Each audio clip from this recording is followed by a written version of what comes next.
کہ جو ہم مسلمان ہیں ہمارا رسول پاک صلی اللہ علیہ وسلم کی ذات کے بارے میں کیا عقیدہ ہونا چاہیے کہ وہ کیا معصوم ہے غیر معصوم ہے، ان کے بارے میں جو ہے نا یہ ہمیں پلیز بتا دیں گے۔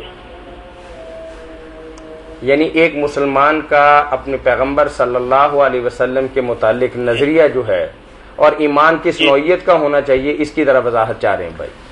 نجم صاحب بہت اچھی بات آپ نے دریافت کی ہے۔ اس بارہ میں ہمیں جذباتی ہونے کی بجائے حقائق کو تسلیم کرنا چاہیے، جو کچھ قرآن مجید میں بیان ہوا رسول کریم علیہ السلام کی حدیث میں۔ ہم اپنی طرف سے ایک بات بنا رہے نا کہ یہ ہے یہ، تو پھر اس کے خلاف بات سنیں تو ناراض ہوتے ہیں، ایسی بات نہیں۔ قرآن مجید میں ایک تو آپ دیکھتے ہیں کہ یہ معصوم کا لفظ نہیں آیا، نہ قرآن میں نہ رسول کریم علیہ السلام نے ان معنوں میں استعمال کیا۔ یہ ہم نے علماء نے یہ تجویز کیا کہ معصوم ہوتے ہیں انبیاء علیہ السلام یا عصمت انبیاء، یہ قرآن و حدیث کے الفاظ نہیں ہیں۔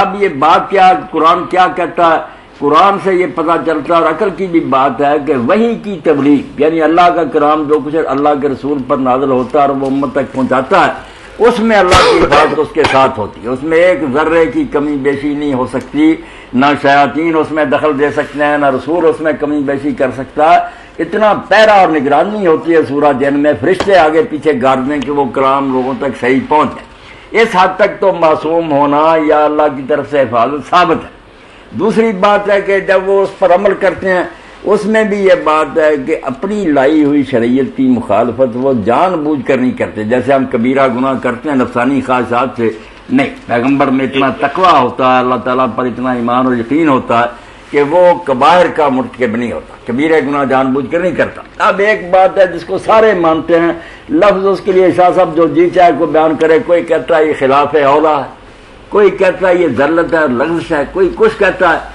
بات سب مانتے ہیں کہ کچھ کام ایسے اللہ کے نبیوں سے ہوتے ہیں جس پر اللہ تعالیٰ ٹوک دیتا ہے کہ یہ نہیں ہونا چاہیے۔ اب قرآن مجید میں دیکھتے ہیں کہ رسول کریم علیہ السلام نے کوئی چیز اپنے پر حرام کر دی، اللہ کہہ رہا یا نبی لما تحرم ما احل اللہ لک، اے نبی تو نے کیوں حرام کی چیز جو اللہ نے حلال کی ہے۔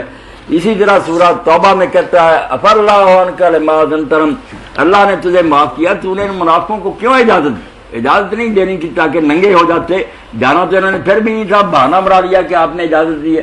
تو ایسے واقعات دین میں ہیں، اور نماز کی حالت میں بھی شیعہ سنی اور سارے مسلمانوں کی کتابوں میں ہے کہ رسول کریم علیہ السلام کو سہو اور نسیان ہو گیا، آپ کو نہ رکھنے بھول گئی، بعد میں لوگوں نے بتائیں، حضور نے ان کو پورا کیا، سجدہ صاحب کیا۔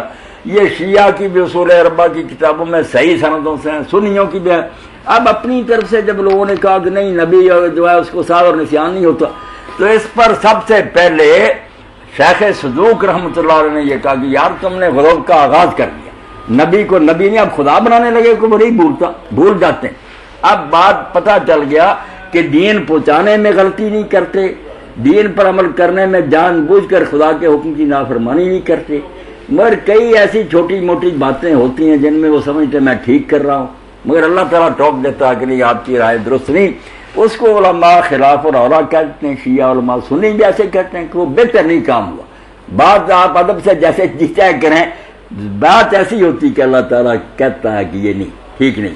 اب اس بارے میں آپ جو کہنا چاہتے ہیں شاہ صاحب فرمائیں، پتا چلے۔ ہاں جی، میں یہ بات علامہ صاحب آپ سے پوچھنا چاہتا ہوں کہ اگر نبیوں سے غلطیاں ہونی شروع ہو جائیں تو پھر ہم تو جو ہے نا وہ تو مسئلہ ہی اور جاتا ہے ہمارے بارے میں جو ہے نا۔ نہیں شاہ صاحب اس سے کچھ نہیں بگڑتا جی، کر لیں بات ہے، اس سے کیا نقصان ہوگا؟ خرابی تو تب ہوتی کہ جو دین ہم تک اللہ کے رسول نے پہنچایا اس میں خلل ہو جاتا، کوئی کمی بیشی ہو جاتی، اللہ کا دین تباہ ہو جاتا، یا اس سے خرابی لازم آتی کہ پیغمبر جان بوجھ کے نفسانی خواہشات کی خاطر حکم توڑتے، تو ہم بہانہ بنا لیتے کہ جو وہی لے کر آیا جب وہی عمل نہیں کرتا تو ہم کیا کریں۔ یہ تو دونوں چیزیں میں نے واضح کر دی کہ ایسا نہیں ہوتا، جان بوجھ کر مگر یہ ہے نا۔ اب شاہ صاحب آپ دیکھ رہے ہیں کہ سہو و نسیان تو قرآن و سنت میں بڑا ہوا کہ آدم علیہ السلام فنا سے اللہ نے حکم دیا، بھول گئے، کھا لیا، اللہ ٹوکتا کہ نافرمانی کی ہے تم نے، عصا آدم ربہ فغوی۔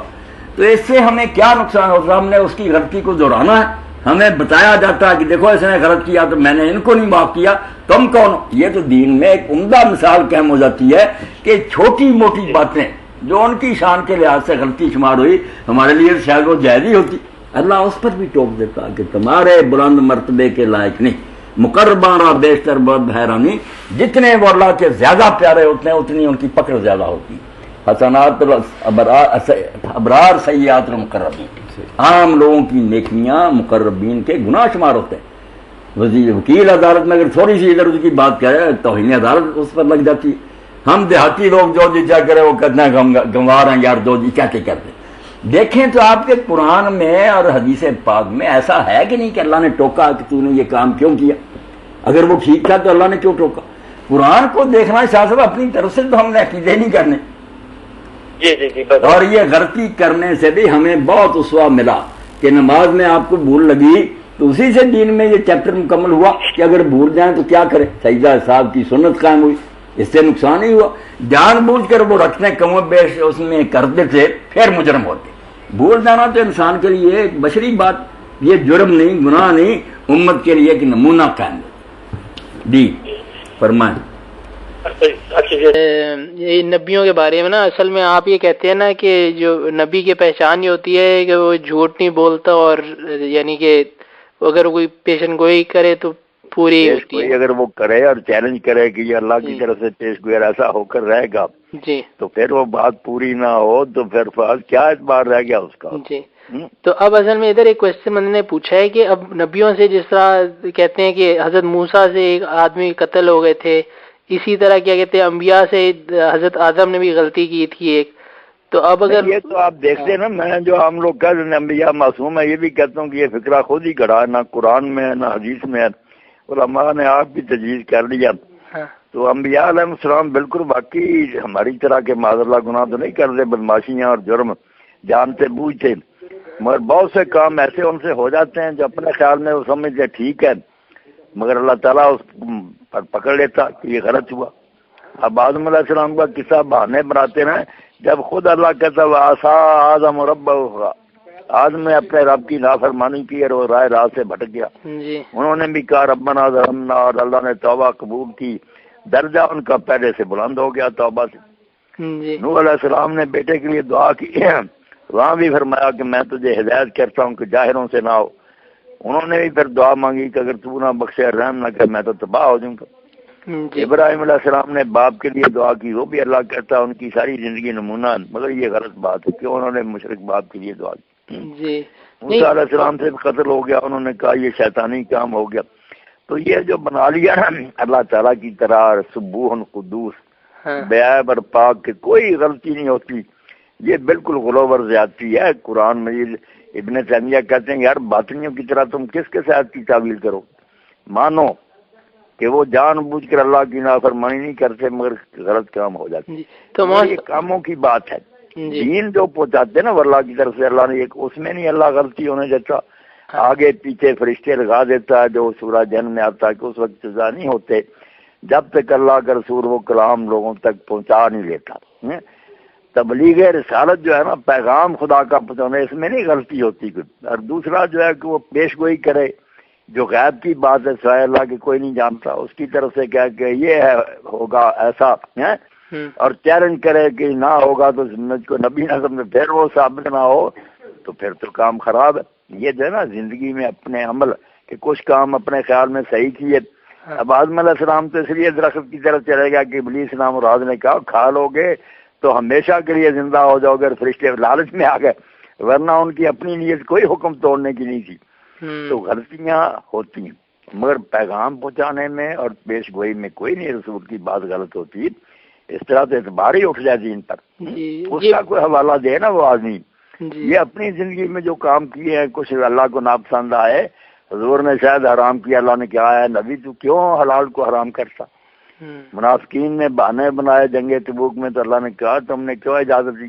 اجازت نہ دیتے جانا انہوں نے پھر بھی نہیں تھا، ننگے ہو جاتے، اب بہانہ بن گیا کہ رسول سے اجازت لی۔